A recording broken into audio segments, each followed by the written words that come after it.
All right, welcome to the Explainer.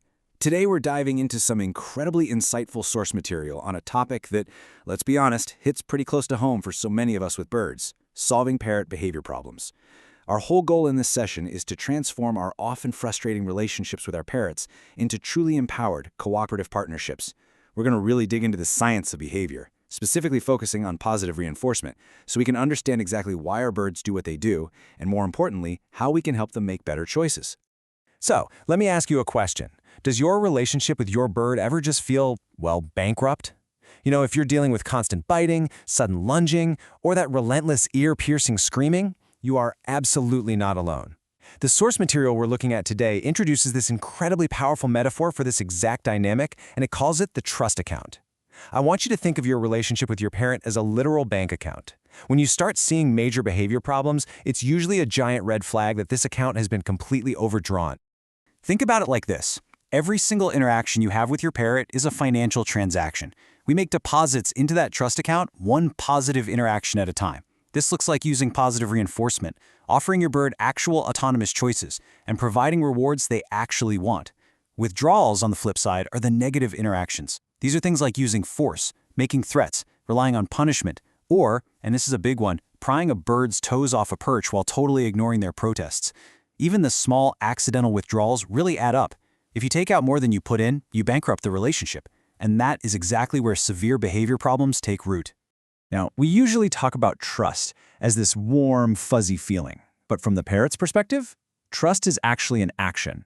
It's a highly measurable level of sureness that interacting with you is going to produce a safe, positive outcome. And here is the really fascinating part. You can actually test your current trust account balance right now. If you hold your hand, say 12 inches away from your bird, what actually happens? If they lift a foot or lean forward, boom, you have a healthy balance. But if your bird tightens its feathers, crouches down, lunges, or just runs in the complete opposite direction, well, that's a measurable lack of trust. It means it's time to start making some serious deposits. But to actually fix these behavior problems, the research tells us we've got to cut through what it calls the cultural fog. We really need to retire these vague, honestly unhelpful labels. Calling a bird stubborn or hormonal or dominant. Why? Because calling a bird dominant tells us absolutely nothing about what the bird is actually doing. Are they lunging? Are they screaming? Are they biting? It also doesn't tell us the conditions, like does this only happen at night, or maybe only when a specific person walks into the room. Labels are just empty words. We need to start looking at the observable facts. So, to look at those hard facts, the science of applied behavior analysis gives us our ultimate auditing tool. It's called the ABC model. This is exactly how we deconstruct literally any problem behavior. Step 1 is the antecedent. So, what happens immediately before the behavior? What's the trigger? Step 2 is the behavior itself. What does the bird actually do in clear, observable terms? And step 3 is the consequence. What happens immediately after the behavior? Because, as the research points out, no behavior can ever be understood in isolation. It is always sandwiched right between an antecedent and a consequence. Okay, let's look at how this plays out in the real world. Imagine you've got a bird flat out refusing to step up from the top of its cage. Let's look at the flow here. The antecedent, the caretaker says up and offers a hand. The behavior, the bird performs evasive maneuvers, just running away around the top of the cage. The consequence? The caretaker gives up chasing the bird and just walks away. Now think about what that bird just learned. By running away, it successfully earned the consequence of that scary hand retreating. The behavior worked, so the bird is absolutely going to do it again. And seeing it broken down like that brings us to a massive, real game changer in how we handle our flocks. The core philosophy of positive reinforcement training, or PRT, is summed up perfectly in this quote from the text. It says, "When it comes to misbehaving, don't bother catching them in the act, focus on teaching them how to act." Instead of spending all our energy and frustration trying to stop a problem behavior, we need to shift our mindset entirely towards shaping new, positive skills. We want to teach them what to do rather than constantly harping on what not to do. So how do we actually do that? Well, it's through a method called differential reinforcement of alternate behavior. Fancy name, right? But it's simple in practice. When a problem behavior happens, you just have to ask yourself, what is a behavior my parrot already knows how to do that I would prefer instead? If the problem behavior is screaming to gain your attention, an amazing, incompatible alternative would be chewing wood toys to gain your attention. Think about it. They literally can't scream and happily chew a toy at the exact same time. By heavily rewarding the chewing and totally ignoring the screaming, you replace the annoying behavior with a super constructive one. Now, the absolutely crucial part here is making sure you select the right alternative behavior. The research lays out 3 pretty strict rules for this. First off, it must replace the function of the problem. So, if the bird screams for attention, the new behavior has to also earn them attention.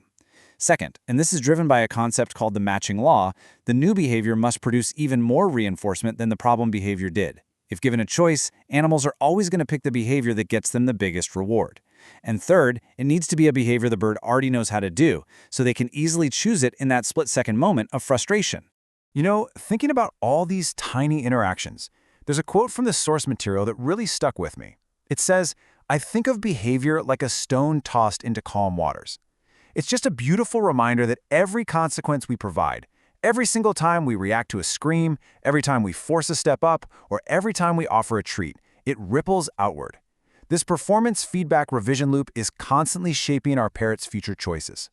Every reaction from us is either building up that trust account or bankrupting it. But here's the best part. We don't just have to sit around and wait for behaviors to happen so we can react to them. We can actually set our birds up for success before the behavior even occurs. This is called antecedent arrangement. It basically just means making the right behavior easier by managing the environment. For example, if you have a large bird in a cage with a super small door, that physical setup discourages the bird from coming out smoothly and actually encourages territorial lunging. The fix? Get a cage with a bigger door. You literally arrange the environment so that the good choice is just the easiest choice. Speaking of the environment, another massive factor is sleep, and the number 12 is absolutely critical here. To put that into perspective, most of our companion parrots originate from the tropics, where the day and night cycles are roughly 12 hours each. The sources highlight that without a 12-hour sleep cycle in a dark, quiet room, a parrot can act exactly like an overtired toddler. Just, a toddler with a pair of bolt cutters on its face. So if you're keeping your bird up late in a brightly lit, noisy living room, you are absolutely setting the stage for behavior problems the next day. So let's bring this all together into the ultimate investment strategy to keep your parrot's trust account firmly in the black. You've got to routinely meet their biological and environmental needs. First, ensure 10 to 12 hours of dark, quiet sleep. Use a sleep cage in a spare room if you have to. Second, provide a vast assortment of foraging toys to keep them from getting bored. Third, allow several hours out of the cage every single day for them to exercise their wings and just be part of the human flock. And finally, above all else, frame your interactions around autonomous choice rather than physical force. When we put all of this together, what we end up with is an empowered parrot. Because, let's be real, a bird that only complies because their toes are being pried off a perch, that is not a happy bird. But a bird that has been taught with positive reinforcement to autonomously step onto an offered hand, they have a vastly better quality of life. Critics sometimes worry that giving a parrot choices is just going to lead to total chaos, but the research insists this absolutely isn't true. By understanding the ABCs of behavior, we can have parrots that are both fully empowered and wonderfully well-behaved. Which really leaves us with one final thought to ponder as we wrap up this explainer. You hold the currency to your relationship with your bird. Every single interaction is an opportunity. So, what deposit are you going to make in your parrot's trust account today? Will it be a new foraging toy, a calm response to a scream, or simply giving them the choice to step up? The power to change their behavior starts entirely with changing our own.